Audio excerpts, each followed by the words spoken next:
আসসালামু আলাইকুম প্রিয় ফরেক্স ট্রেডার বন্ধুগণ, কেমন আছেন? Swing and basic trading channel, এই ফরেক্স চ্যানেলটিতে আপনাকে স্বাগতম। আমরা এই চ্যানেলে প্রতিনিয়ত ফরেক্স মার্কেটের আপডেট অ্যানালাইসিস দিয়ে থাকছি। যারা আমাদের চ্যানেলটি সাবস্ক্রাইব করেনি, সাবস্ক্রাইব করে রাখুন। আর আমাদের এখানে বেশ ভালো কিছু ভিডিও আছে যেগুলোতে আপনারা ফরেক্স ট্রেডিং সম্পর্কে ভালো একটা ধারণা পাবেন। তো আমরা প্রতিদিনের মতো আজকে আমরা একটু মার্কেট অ্যানালাইসিস করব, মার্কেটে কোনো এন্ট্রি পাই কিনা সেটা নিয়ে দেখব। তার আগে বলে রাখি, আমরা আপনাদের জন্য যারা ফরেক্স ট্রেডিং করতে চান বা শিখতে চান তাদের জন্য আমরা প্রতি সপ্তাহের সোমবার রাত 9:30 থেকে আমরা একটা ট্রেডিং সেশনের ব্যবস্থা রেখেছি, যেখানে আপনারা ফরেক্স ট্রেডিং সম্পর্কে জানতে পারবেন, বুঝতে পারবেন এবং ডে বাই ডে নিজেকে ডেভেলপ করতে পারবেন। এটা সম্পূর্ণ ফ্রিতে। এটাতে আমাদের এই ক্লাসটা জয়েন হওয়ার জন্য আপনি অবশ্যই আমাদের এই টেলিগ্রাম গ্রুপে জয়েন হয়ে যাবেন। যে জয়েন হলে আপনি ওখান থেকে আপডেট পাবেন। তো চলুন আমরা মার্কেটে চলে যাই, কোনো এন্ট্রি পাই কিনা দেখা যাক।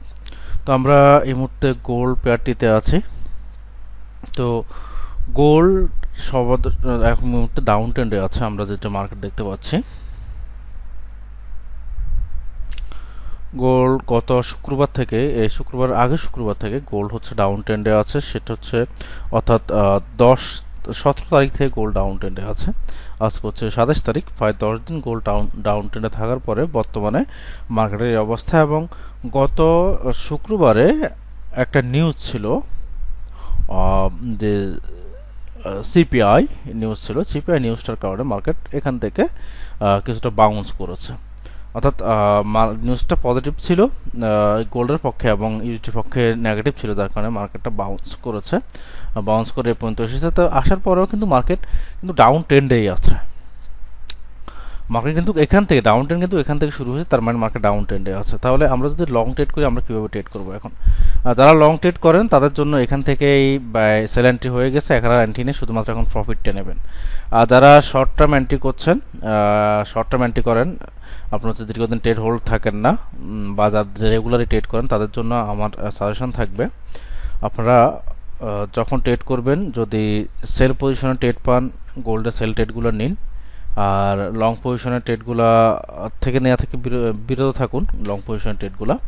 তবে কেউ যদি লং পজিশন ট্রেড নিতেও চান, যেমন এখানে লং পজিশন ট্রেড হতে পারে আপনার 4062 বা 63 থেকে লং পজিশনের ট্রেডগুলো যদি নিতে পারেন, অর্থাৎ বাই যদি কেউ নিতে চান, তাকে আমরা বলবো যে আপনি বাই নিতে চাইলে 4063 থেকে যদি আপনি বাই নিতে চান, এখানে একটা বাই পজিশন আছে, তবে অবশ্যই আপনার টিপিটা হওয়া উচিত হবে 4152 পর্যন্ত আপনার টিপি হওয়া উচিত হবে, এবং 4152 উপরে আপনার ট্রেড নেওয়ার অর্থাৎ টেক প্রফিট নেওয়ার দরকার নেই বা প্রফিট নেওয়ার কোনো দরকার নেই। কারণ মার্কেট ডাউন ট্রেন্ডে আছে। ডাউন ট্রেন্ডে থাকা অবস্থায় সমস্যা হয় কি, ডাউন ট্রেন্ডে থাকা অবস্থায় আপনি যখন বাই ট্রেড নিচ্ছেন, তখন মার্কেট এই পর্যন্ত আসতে পারে, এখানে হালকা সাপোর্ট আছে, এই পর্যন্ত এসে মার্কেট আবার পড়ে যেতে পারে। অথবা আমরা আপনি buy trade, market candle buy হয়েছে, আপনি বাই ট্রেড নিচ্ছেন, বাই ট্রেড নেওয়ার পরে মার্কেট হালকা একটু বাউন্স করে আবার পড়ে যাবে, যেহেতু মার্কেট ডাউন ট্রেন্ডে আছে। কারণ ডাউন ট্রেন্ডে থাকলে মার্কেট হালকা একটু আপে গিয়ে আবার অনেকখানি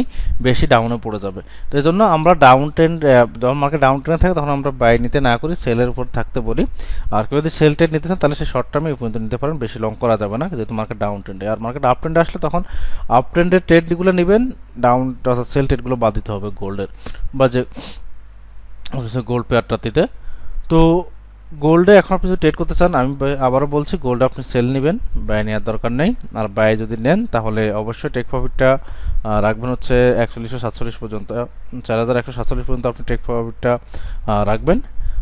আর স্টপ লস অবশ্যই অল্প দিবেন, স্টপ লস বেশি বাড়াবেন না। আর স্টপ লস 4040-এর ভিতরে স্টপ লসটা শেষ করবেন।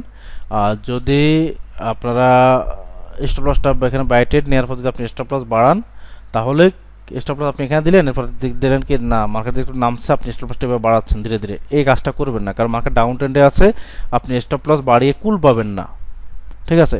হ্যাঁ, আবার যদি আপনি ধরুন আপনি সেল ট্রেড নিয়েছেন, মার্কেটে পর্যন্ত আসছে, আপনি স্টপ লসটা একটু বাড়াচ্ছেন, এখানে একটু ভরসা পাওয়া যায় তো মার্কেট ডাউন ট্রেন্ডে আছে, কিছুটা আপে গিয়ে রিভার্স করার সুযোগ আছে আপনি সেল ট্রেডে।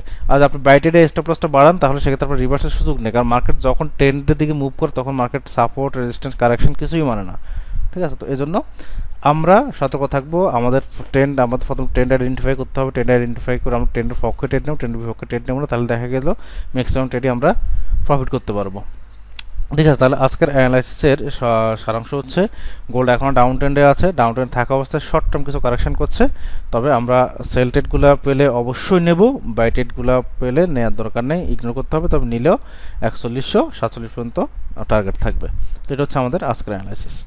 তো ধন্যবাদ সবাইকে, ভালো থাকবেন। আর যারা সোমবারে ট্রেডিং করতে চান রাত 9টায় 9:30 থেকে, তারা আমাদের টেলিগ্রাম গ্রুপে জয়েন হয়ে যান। ধন্যবাদ সবাইকে।